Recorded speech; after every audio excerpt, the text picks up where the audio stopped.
Le président du CRI panafricain, Abel Naki, est en Côte d'Ivoire depuis le 15 septembre 2014.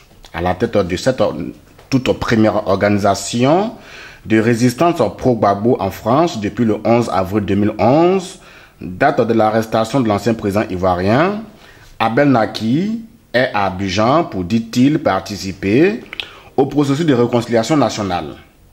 Il a animé à cet effet une conférence de presse ce mercredi 24 septembre 2014 à la Maison de la Presse à Abidjan Plateau. Face aux journalistes, celui qui se fait appeler un pro-Gbagbo non négociable a parlé de sa vision de la réconciliation. Pour lui, il s'impose à notre pays l'organisation d'une conférence nationale souveraine de pardon. S'agissant des exilés, Abel Naki et son mouvement proposent la création d'un haut commissariat aux réfugiés, une structure qu'on devrait confier à l'opposition afin de mettre en confiance leurs partisans encore en exil.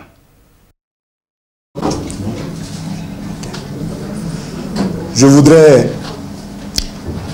saluer cet après-midi tous les journalistes qui ont fait le déplacement pour assister, les invités qui ont fait le déplacement pour nous écouter.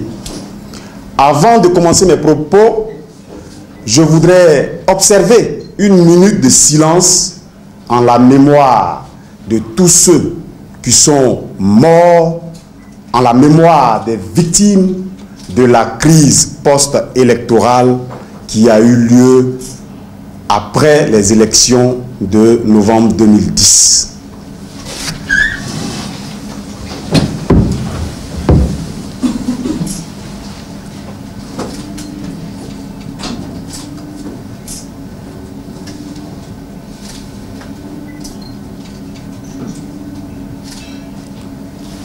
Je vous remercie.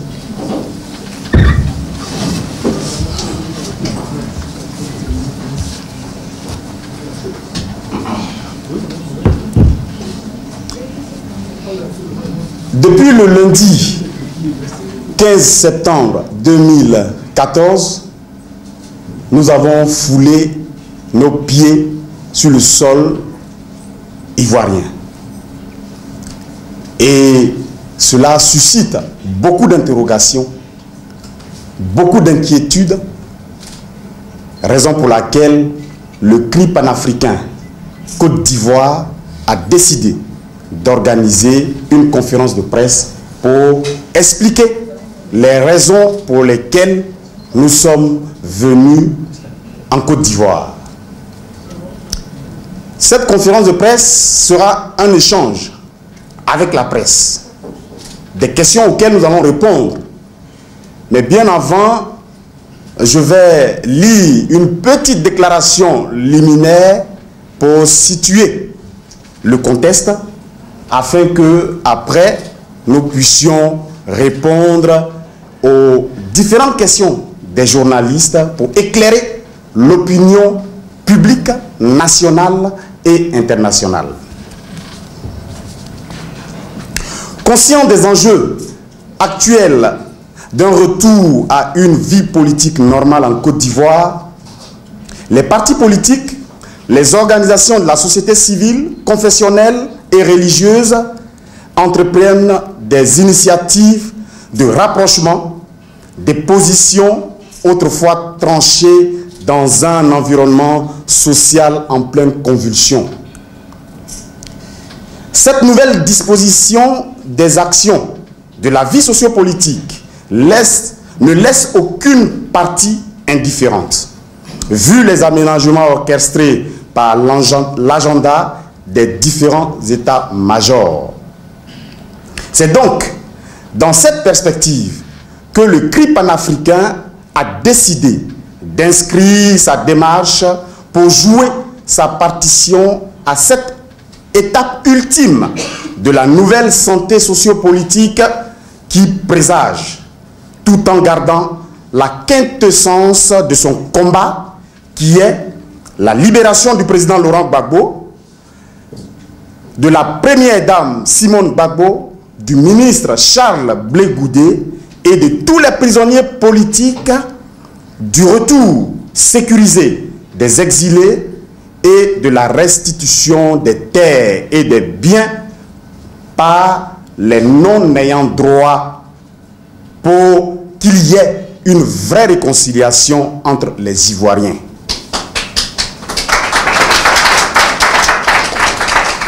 Il y a plusieurs raisons. Muet en mouvement politique depuis la date officielle du 19 janvier 2013 à Bordeaux, en France, le CRI panafricain, en plus de ses activités en Europe et aux États-Unis, a décidé de regagner le terrain politique ivoirien pour jouer sa partition dans les efforts entrepris par les uns et les autres pour ramener la paix sociale. L'opportunité trouve tout son sens dans la nouvelle vision stratégique qui anime les hommes, les femmes et sympathisants du CRI panafricain, tous les Ivoiriens convaincus que le moment est venu d'assumer leur devoir citoyen pour défendre les libertés démocratiques sur le territoire ivoirien. Après les mobilisations gigantesques en Occident et malgré les batailles rudes dont la plupart ont été remportées, la communauté internationale, dans sa sale besogne de nuire aux intérêts des Africains en général et des Ivoiriens en particulier, a décidé de contraindre le président Laurent Gbagbo à un procès. Que devons donc nous faire? Quel signal fort devons-nous lancer à l'opinion internationale? Quelle organisation mettons-nous en place pour affronter la communauté internationale et la CPI dans ce procès historique? Voici quelques questions auxquelles le CRI panafricain veut pouvoir trouver une réponse en collaboration bien sûr avec toute la classe politique ivoirienne. Il faut donc revenir aux fondamentaux de notre lutte. Demander ouvertement au gouvernement ivoirien d'intercéder auprès de la CPI pour la libération du président Laurent Gbagbo, du ministre Charles Blé Goudé, pour que cela puisse faciliter le processus de réconciliation nationale. Libération de la première dame Simone Gbagbo et de tous les prisonniers de la crise post-électorale. Le retour sécurisé des exilés, le dégel des avoirs et la libération des domiciles encore occupés. Ce sont là nos objectifs d'hier, mais qui restent nos objectifs d'aujourd'hui. Sur le plan national, depuis notre arrivée, qu'avons-nous constaté? La question de la sécurité nationale. Si de légères avancées ont été remarquées ça et là dans Abidjan, il n'en demeure pas moins qu'il reste encore beaucoup à faire. Notamment dans les villes à l'intérieur du pays, dans nos campagnes, où les dozos font encore la pluie et le beau temps. La liberté d'expression reste encore un chantier en suspens. La question des droits de l'homme bafouée, notamment le traitement des prisonniers politiques à la Maka et dans les autres prisons de fortune en Côte d'Ivoire. Les aspirations profondes des Ivoiriens. Même si un semblant de climat d'apaisement plane sur la Côte d'Ivoire, il faut remarquer que le peuple ivoirien a des aspirations profondes. Avoir un emploi, renforcer le panier de la ménagère qui reste vide, se soigner, avoir un logement digne, la scolarisation des enfants, la garantie des libertés fondamentales. Sur la question de la réconciliation nationale, nous disons ceci. Pendant que la CDVR fait en ce moment son bilan des 3 années d'action insuffisante, nous remarquons que les Ivoiriens sont encore divisés. Ils vivent côte à côte sans vivre ensemble. Nous avons donc assisté à une réconciliation de façade et unilatérale. Nous proposons donc au CRI panafricain l'organisation d'une conférence nationale souveraine du pardon. En conclusion, chers amis journalistes, les raisons de notre présence en terre ivoirienne sont celles que nous avons citées. Nous avons des propositions pour une sortie de crise effective, car la Côte d'Ivoire a besoin de toutes ses filles, de tous ses fils, pour l'instauration d'une démocratie vraie qui débouchera sur un développement durable. Car, vous le savez, pour que ce développement soit durable, il faut œuvrer à la stabilité politique, au consensus politique et surtout mettre l'accent sur les libertés fondamentales que les Ivoiriens, dans leur grand ensemble, s'approprient ce développement. Pour que les Ivoiriens s'approprient ce développement. Je le répète, il n'y aura jamais de développement durable sans paix sociale. C'est pourquoi nous interpellons le gouvernement afin qu'il œuvre dans cette perspective. Le peuple ivoirien attend beaucoup de la classe politique et c'est un devoir pour cette classe que nous représentons tous d'apporter une réponse positive à ce peuple qui a tant souffert et continue de souffrir depuis plus de 3 ans. Je vous remercie. Je n'ai pas entendu. J'ai pas entendu le nom et le journal. C'est Zawi du journal Le Quotidien. Je voudrais remercier le conférencier pour nous avoir expliqué les raisons profondes de sa présence ici. Ma question, c'est de savoir effectivement les raisons qui amènent M. Abel Naki à Côte d'Ivoire. Parce qu'on a pu entendre ici qu'il faisait partie de ceux qui conspiraient contre la Côte d'Ivoire, de ceux qui préparaient un coup d'État contre la Côte d'Ivoire. On a vu ici des gens qui se faisaient de préparer un coup d'État qu'on a ramené la Côte d'Ivoire dans le militarisme et pourquoi bien. On voit depuis quelque temps, Abel Naki, on l'a même vu en compagnie de celui qui l'accusait de préparer un coup d'État contre son régime. Sans pression et sans menace. Et c'est pour ça que je voudrais demander les contours que je trouve un peu cachés, que je trouve un peu dirigés de sa présence ici, qui explique un peu le rapport, la nature de ces rapports avec le régime. Merci. Effectivement, mon arrivée en Côte d'Ivoire, je l'ai dit tout à l'heure, a suscité, sinon suscite, des interrogations. D'où l'objet de cette conférence de presse.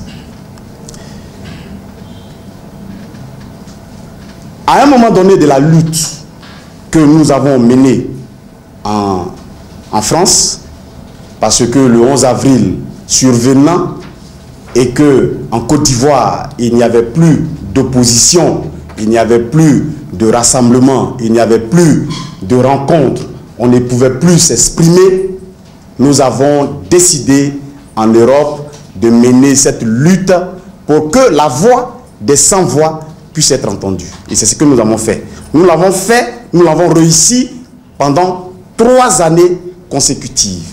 Et au moment où je vous parle, les manifestations continuent encore dans la diaspora.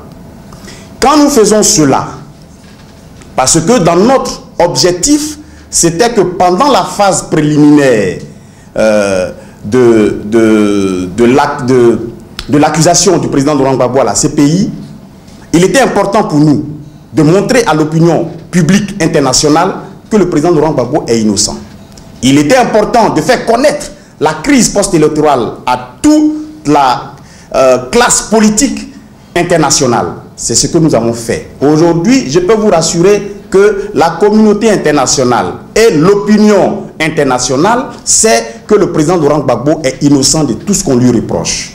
Quand nous faisons cela et que nous menons des actions concrètes sur le terrain, et malgré toutes ces actions, malgré tous les acquis que nous avons eus, parce que la CPI qui était partie pour condamner le président Laurent Gbagbo dès son arrivée à La Haye a pris 3 années avant de confirmer les charges. Ça, c'est le résultat de l'action de la diaspora, la mobilisation que nous avons faite en Europe. Quand nous faisons cela, et qu'après nous nous rendons compte que la communauté internationale s'entête à confirmer les charges contre le président Laurent Gbagbo, et que nous sommes convaincus maintenant que nous irons à un procès, pour nous, il est important de venir sur le terrain. Parce que un procès demande des avocats. Le président Laurent Gbagbo les a déjà. Ils sont compétents. Un procès demande aussi des témoins. Le président Laurent Gbagbo, pour l'instant, n'a pas de témoins. Les témoins ne sont pas en France. Les témoins ne sont pas aux États-Unis. Les témoins ne sont ni en Italie, ni dans la diaspora. Les vrais témoins sont à Odiéné, ils sont à Boaké, ils sont à Naébli, à Diokoué, ils sont à l'est, à Lépé, à Zopé, et ils sont à Abidjan, ici dans le sud. C'est sur le terrain qu'il faut venir pour qu'une brèche soit ouverte, pour que l'opposition, je ne dirais pas l'opposition parce que l'opposition englobe beaucoup plus de personnes, mais je dirais la gauche ivoirienne qui s'est sentie frustrée par cette crise post-électorale puisse s'organiser afin de trouver de véritables témoins. Parce qu'aujourd'hui, à cause de la peur, il est difficile de trouver des témoins. Mais si nous nous organisons à mettre en place un processus ou un système qui nous permettra de trouver des vrais témoins qui vont se présenter à la barre pour aider et témoigner pour le président Laurent Gbagbo, je pense que nous aurons fait du bien à notre président et à notre leader. C'est pour cela que nous avons décidé de venir en Côte d'Ivoire, sur le terrain. Effectivement, chers amis, le ministre Ahmed Bakayoko, ministre d'État, ministre de l'Intérieur et de la Sécurité de Côte d'Ivoire, a cité mon nom. Nous étions en août 2012, lorsque mon nom fut cité par le ministre, par le gouvernement ivoirien, comme étant l'un des instigateurs des attaques qui ont eu lieu à ce moment-là. Nous avons fait un droit de réponse, que d'ailleurs nous avons publié dans notre livre, droit de réponse au ministre Ahmed Bakayoko. Nous avons aussi démenti les accusations et nous avons prouvé que nous n'étions pas concernés ni de près ni de loin. Lorsque les camarades d'Abidjan décident que nous venions sur le terrain pour mener le combat, pour remobiliser les troupes, pour organiser des manifestations, nous rentrons en contact avec le ministère de l'Intérieur pour les informer de notre retour en Côte d'Ivoire. Voilà ce que nous avons fait. Des réponses ne nous ont pas été données de façon ferme. Mais nous avons pris notre courage à 2 mains. Parce que chez nous, les BT, on dit un garçon, on ne l'accouche pas 2 fois. Moi, on ne m'accouche pas 2 fois. J'ai dit, si le ministre Ahmed Bakayoko me reproche quelque chose, alors on se donne rendez-vous à l'aéroport. J'ai demandé aux camarades du CRI panafricain d'organiser une mobilisation à l'aéroport. Si vous avez vu les vidéos, il y avait effectivement une mobilisation à l'aéroport pour m'accueillir. Ce n'est pas le ministère de l'Intérieur qui m'accueille à l'aéroport. Ce sont les Ivoiriens qui m'accueillent à l'aéroport. Donc j'étais à l'aéroport et je suis sorti de l'aéroport. Est-ce a dit que j'ai fait un deal avec Ahmed Bakayoko? C'est à vous d'apprécier. L'essentiel pour moi, je suis en Côte d'Ivoire, je tiens une conférence de presse, je m'exprime devant les Ivoiriens, je ferai des meetings, je ferai aussi des manifestations. Ce que vous devez savoir, c'est que lorsque vous arrivez dans un village, même si c'est votre village et qu'il y a longtemps que vous n'êtes pas arrivé dans ce village, vous allez d'abord voir le chef du village. Jusqu'à preuve du contraire, pour nous, le ministre de l'Intérieur, le ministre d'État Ahmed Bakayoko est le chef de la sécurité en Côte d'Ivoire. Aujourd'hui, ma sécurité dépend du ministère de l'Intérieur. C'est pour cela que je suis allé me présenter au ministère de l'Intérieur pour les informer de ma présence sur la terre ivoirienne, pour que si quelque chose m'arrive, ils puissent prendre ma défense. Donc, je suis sous la coupole sécuritaire du ministère de l'Intérieur. Il était important que je fasse ce pas. Quand je finis ce pas, quand les civilités sont faites, parce que il fallait qu'on s'explique, lui et moi, nous nous sommes expliqués. Je lui ai demandé pourquoi, en son temps, on m'avait accusé. Il a répondu.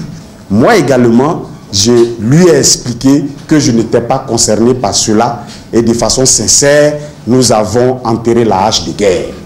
Aujourd'hui, je suis en Côte d'Ivoire, je me promène, je peux voir ma famille, je peux contacter des amis, je peux travailler avec l'organisation qui est implantée en Côte d'Ivoire. Donc, chers frères, j'avais été cité en 2012, nous sommes en 2014, je pense que cette affaire est loin derrière nous. Ce qui m'intéresse, moi, c'est de pouvoir m'organiser et organiser l'organisation pour laquelle je suis venu, mais organiser les Ivoiriens afin que la peur puisse quitter le cœur des Ivoiriens et que ensemble nous puissions nous engager dans ce processus de réconciliation dans lequel nous disons qu'il y a des prérogatives, il y a des prisonniers, il y a des exilés, il y a des biens confisqués, il y a des salaires, des avoirs qui sont gelés. Ce sont ces choses-là qui nous amèneront à une vraie réconciliation lorsqu'elles seront, lorsque les doléances seront, sinon les revendications seront acceptées par le régime en place. Chers frères, je pense avoir répondu longuement à votre question. C'est Ariel Safé de l'Ivoire TV. Merci à vous, cher président. Moi, j'ai deux questions à poser.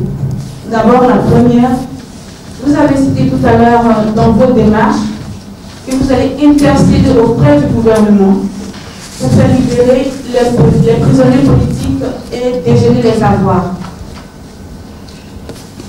On a remarqué que bien avant vous, il y a eu des personnes qui ont fait cette même démarche. Alors, dites-nous de quelle manière particulière vous allez procéder pour arriver à vos fins. Et la deuxième question est, que dites-vous de la déclaration des Adidjedje qui vous taxent partout de tout? Effectivement, depuis que, bien avant la libération du président du Front populaire ivoirien, le président Affi Guessan, il y avait le président Miaka Oreto qui conduisait les négociations au niveau du gouvernement, au niveau du régime. Et après, le président Affi a été libéré pour continuer les actions. Certes, ces actions n'ont pas encore eu une portée positive, parce qu'il y a encore des prisonniers politiques, il y a encore des exilés. Nous venons pour apporter un grain de sel dans ce qui est déjà fait. On dit quelque part que c'est à force de tomber régulièrement sur le roche que la goutte d'eau parvient à fendre le rocher. Donc, s'il y a plusieurs gouttes d'eau, je pense que le rocher va vite se fendre. Parce que pour l'instant, il y a une seule goutte d'eau. Mais s'il y a 2 gouttes d'eau, 3 gouttes d'eau, 4 gouttes d'eau, le rocher finira par se fendre. C'est pour cela que on ne peut pas se résigner à dire que oui, il y a des personnes qui ont déjà négocié, pourquoi nous aussi on vient négocier? Chacun a sa façon de séduire une femme. On ne peut pas séduire une femme de la même façon. Donc nous venons avec notre stratégie de communication, notre stratégie, notre façon de travailler, mais que nous allons soumettre à toutes les organisations qui luttent effectivement pour ces différents points que vous venez d'énumérer. Et ensemble, nous allons renforcer la lutte pour la libération des prisonniers, la lutte pour le retour des exilés. Par exemple, pour le retour des exilés, nous proposons au gouvernement, en tout cas au CRI panafricain, nous proposons au gouvernement la création d'un haut commissariat pour le retour des exilés, lequel haut commissariat sera confié à l'opposition, quelqu'un de l'opposition, par exemple, pour faciliter le retour de nos camarades qui sont en exil. Ça fait 3 ans qu'ils sont là-bas, bientôt 4 ans. Il y a des enfants qui sont partis là-bas à 5 ans ou à 6 ans. Ces enfants-là, aujourd'hui, ont 8 ans ou ont 9 ans. Ils ont perdu 4 années de leur vie scolaire et de leur vie éducative. Est-ce qu'on pense un peu à cette génération qui est en train de mourir, qui est en train de se dépayser, qui est en train de perdre la notion de la Côte d'Ivoire, qui est en train de perdre la notion de vivre ensemble en Côte d'Ivoire? Donc ça, on peut créer ce haut commissariat qui pourra aider au retour des exilés, les prendre en charge et leur octroyer une aide qui peut durer dans le temps, 6 mois, 7 mois, le temps que nos camarades, nos frères puissent s'insérer dans la vie active. Ça, ce sont les propositions que nous pouvons faire au gouvernement. Nous disons qu'il faut que nous soyons une opposition civilisée qui critique, mais qui fait des propositions. Nous, au CRI panafricain, nous critiquons.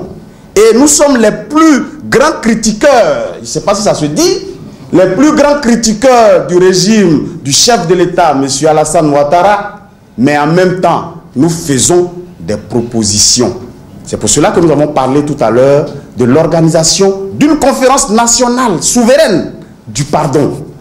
Parce que c'est par le pardon que nous pouvons arriver à nous asseoir côte à côte et parler. Si on n'a pas encore pardonné, on ne peut pas s'asseoir pour parler. On ne peut pas.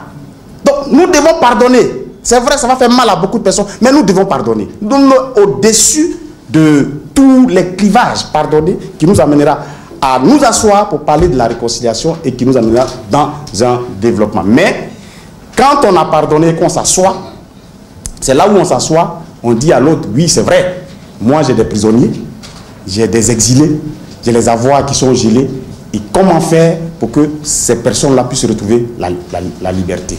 Donc, chère mademoiselle Tapé, voilà ce que je pouvais répondre par rapport à cette question. Nous venons pour apporter notre pierre. Nous ne venons pas prendre la place de qui que ce soit. Nous sommes de la même famille. Après notre présentation au ministère de l'Intérieur, nous sommes directement allés dans notre famille politique qui est le FPI et nous avons été reçus par le FPI. Donc aujourd'hui, comme on dit en Djoula, Koumambana. La deuxième question, vous avez parlé de quelqu'un, j'ai oublié son nom. J'ai entendu un Zadi Djedje. Je ne le connais pas. Je ne sais même pas ce qu'il a dit. Je ne suis pas au courant de ce qu'il dit et de ce qu'il fait. Pour moi, je suis en Côte d'Ivoire. Je suis en Côte d'Ivoire. C'est l'essentiel. Je suis venu travailler pour les Ivoiriens. Je suis venu apporter un réconfort. Je suis venu leur dire que en France, quand j'ai commencé à appeler les Ivoiriens dans la rue, il y avait Nicolas Sarkozy qui était encore au pouvoir, qui crachait le feu, qui donnait des ultimatums. J'ai défié ce monsieur et je lui ai dit qu'en 2012, tu partiras du pouvoir lamentablement. Et il est parti du pouvoir. Vous savez comment nous avons fait? Nous avons réuni tous les Français qui avaient la nationalité, tous les Africains qui avaient la nationalité française. Ils ont oublié, quand ils se moquaient de nous, qui parlaient des tirailleurs sénégalais. Mais les tirailleurs sénégalais se sont mariés en France. Les tirailleurs sénégalais ont eu des enfants. Les tirailleurs sénégalais, leurs enfants ont eu des petits-enfants qui sont aujourd'hui français. Nous pesons 10 millions plus de 10 millions d'Africains, mais citoyens français. Ils ont oublié ça. Nous les avons rappelés. Pendant les élections, Hollande avait 50%. Sarkozy avait 50%. Il a fallu l'action du CRI panafricain, l'action du MAF, l'action du mouvement ivoirien, mais citoyen français, pour que la balance soit égale à 1,6% pour donner Hollande gagnant. Nous l'avons fait, pas pour que Hollande gagne les élections, nous l'avons fait pour que Nicolas Sarkozy, le seigneur des guerres, puisse tomber. Et il est tombé. Donc, je suis là pour ça. Je suis là pour ça, pour donner du réconfort à mes frères. Je ne suis pas venu pour quelqu'un... Non, non. Il paraît qu'il est... Non. Merci. Je suis Jean Eugène là, journaliste à Artiste et Honnête. Tout à l'heure, Mademoiselle a posé une question. Et vous avez semblé dire que vous ne connaissez pas M. Zazie Gueye. Ça, c'est vraiment vrai. M. Zazie Gueye est un ex-collaborateur, si je suis collaborateur de Charles Blé Goudé, votre idole tous. Dans une conférence de presse, il nous accusait d'avoir trahi, comme vous l'avez accusé d'avoir trahi la lutte. Il va même plus loin pour dire que dans vos actions, cachent beaucoup de choses. Parce que votre arrivée au Ghana, la veille, vous avez rendez-vous avec Charles Blé Goudé quand il avait été arrêté. Il y a beaucoup de coïncidences dans vos actions quand il s'agit de mener une lutte avec vous.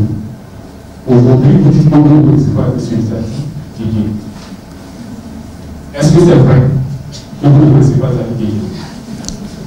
Dans la même donne, il vous a reproché en fait que tout à l'heure vous avez dit que dans vos engagements, la libération de Charles Blé Goudé est dans votre agenda.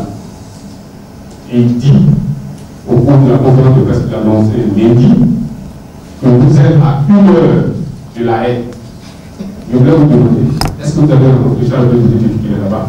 Si réellement il fait partie dans votre stratégie de lutte de sa libération. Merci. Très franchement, vraiment, je ne connais pas Zazie Gueye. Je suis arrivé le lundi. On ne s'est pas encore vu. On ne s'est pas encore vu. Donc, je ne connais pas. C'est deux choses différentes, président. Comment? Le connaître ou bien parce que vous êtes venu, vous ne l'avez pas encore vu, vous devez bien comprendre. Je ne le connais pas. Ok, merci. Je ne connais pas Zazie Gueye. Je ne le connais pas. Donc, c'est vrai que je ne le connais pas. C'est la vérité. Est-ce que j'ai rencontré Charles Blé Goudé avant de venir? Nous ne sommes pas connectés ici. Sinon, j'allais vous montrer la réponse de ma demande de rencontrer Charles Blé Goudé à la CPI avant de venir. Et la CPI m'a répondu pour que je leur fasse parvenir le formulaire. Parce qu'ils vous font venir un formulaire, vous remplissez et vous le renvoyez à la CPI. J'ai rempli mon formulaire, j'ai envoyé à la CPI. Ce n'est pas encore revenu. Quand ça va revenir, je vais aller voir mon frère. Souvenez-vous, sinon je vous apprends, que Charles Blé Goudé est mon frère. Quand je dis mon frère, je ne dis pas un frère ivoirien. Charles Blé Goudé est de Pogorbré. Je suis de Pogorbré.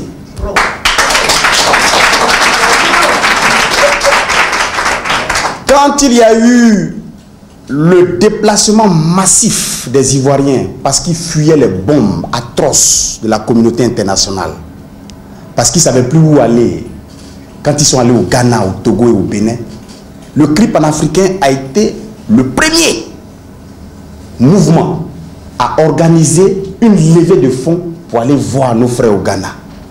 J'ai risqué ma vie. C'est là où le ministre d'État, ministre de l'Intérieur, M. Ahmed Bakaïko, était puissant et virulent. Nous sommes allés au Ghana pour apporter du réconfort à nos frères, pour leur apporter de quoi manger, de quoi se vêtir et de quoi à vivre.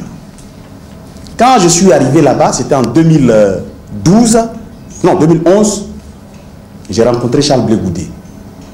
Nous nous sommes vus au bord d'une plage, nous avons parlé pendant au moins 3 heures de temps. C'est mon frère.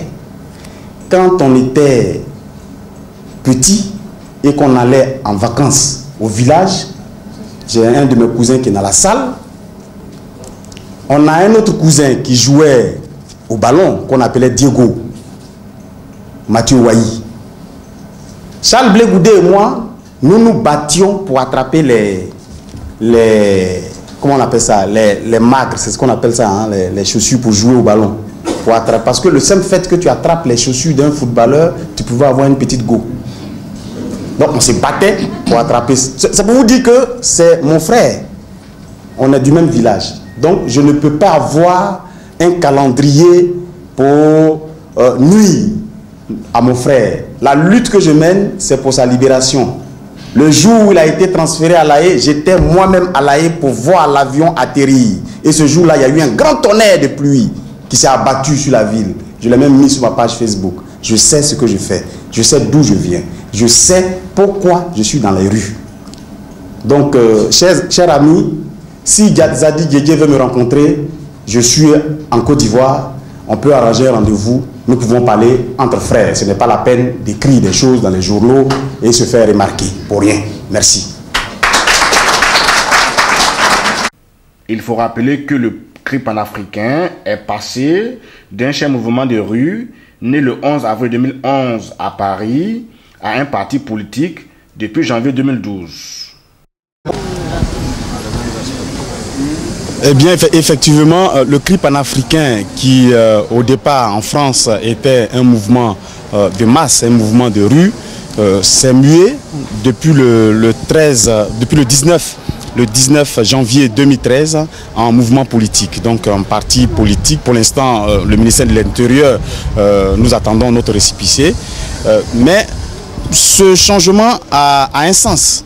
Et justement, c'est pour ça que nous sommes en Côte d'Ivoire. Nous voulons participer au processus de la normalisation de la vie politique en Côte d'Ivoire. Nous ne voulons pas être des suivistes. Nous ne voulons pas accompagner les autres. Nous voulons apporter notre pierre à l'édifice. Et donc, nous nous transformons en mouvement politique pour que notre voix puisse beaucoup porter et être aussi structuré. Parce que vous savez que dans les chancelleries, dans les maisons de diplomatie, il faut être structuré pour qu'on puisse vous écouter. Donc nous avons beaucoup à dire à la communauté internationale, à l'opinion internationale. C'est pour cela que nous nous structurons afin d'être beaucoup plus audibles et beaucoup plus visibles dans nos actions.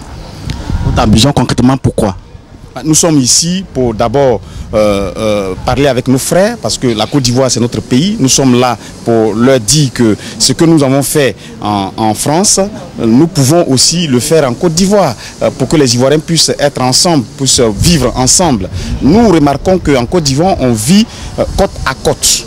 On a commencé à vivre côte à côte depuis le 11 avril. Il faut qu'on réapprenne à vivre ensemble. Donc c'est ce vivre ensemble-là que nous sommes venus, je dirais entre guillemets, prêcher.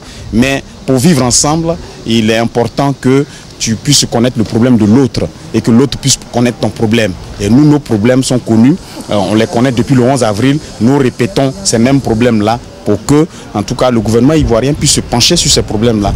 Voilà. Ces problèmes, ce sont la libération des prisonniers de la crise post-électorale, le retour des exilés, la restitution des biens qui ont été confisqués, les maisons qui ont été confisquées. Ce sont là nos revendications. La libération de Mme Simone Gbagbo, ça fait 3 ans qu'elle est en prison. Nous pensons que le gouvernement peut se pencher sur la question et la libérer. La libération, la libération des autres prisonniers, mais un mot en faveur de la libération de Charles Blé Goudé, du président Laurent Gbagbo, de la part du chef de l'État, M. Alassane Ouattara, pourra faire basculer l'opinion afin que nous puissions tous nous mettre autour d'une table pour parler du développement de notre pays. Sachez qu'un développement durable a besoin d'une cohésion sociale apaisée, a besoin d'une politique apaisée. On a besoin de se comprendre, on a besoin de faire des concessions. C'est ce que nous demandons au gouvernement ivoirien. Voilà, nous sommes venus pour ça, qui nous permettent de sensibiliser sensibiliser, qui nous permettent d'organiser des meetings. Les Ivoiriens ne sont pas violents. L'Ivoirien a besoin d'aller au meeting le samedi et puis revenir à la maison. Ça nous manque en Côte d'Ivoire. C'est ce qu'ils m'ont dit. Et donc, qu'on fasse des meetings, des marches pour s'exprimer. Quelqu'un qui parle et qui vide son ventre, il est plus à l'aise que lorsqu'il les garde jusqu'à ce que l'irréparable arrive. Vous parlez d'une conférence nationale du pardon. Revenez dessus. Eh bien, la conférence nationale du pardon sera le creuset pendant lequel tous les protagonistes des élections présidentielles d'octobre et novembre 2010, tous les candidats qui ont participé à cette élection vont demander pardon à la nation ivoirienne. Parce que c'est celle-là qui a été meurtrie. Donc ceux qui ont participé à l'élection, tu as été candidat pendant que tu savais que le pays ne va pas. Tu t'es présenté et tu es allé aux élections. Aujourd'hui, tout est gâté. Donc ceux-là doivent, pendant cette conférence-là, demander pardon à la Côte d'Ivoire, demander pardon aux Ivoiriens pour que, ensemble, nous puissions nous asseoir maintenant à une table pour parler de la réconciliation, pour vivre ensemble et entamer le développement de notre pays. Donc cette conférence nationale souveraine du pardon, c'est ce que le CRI panafricain propose dans le processus de réconciliation entre les Ivoiriens. Enfin, sur son agenda, Abel Naki, qui a déjà rencontré le ministre d'État de l'Intérieur Ahmed Bakayoko le 19 septembre dernier, puis les responsables du FPI le lundi 22 septembre, tiendra son tout premier meeting de mobilisation le samedi 11 octobre prochain au Baron de Yopougon.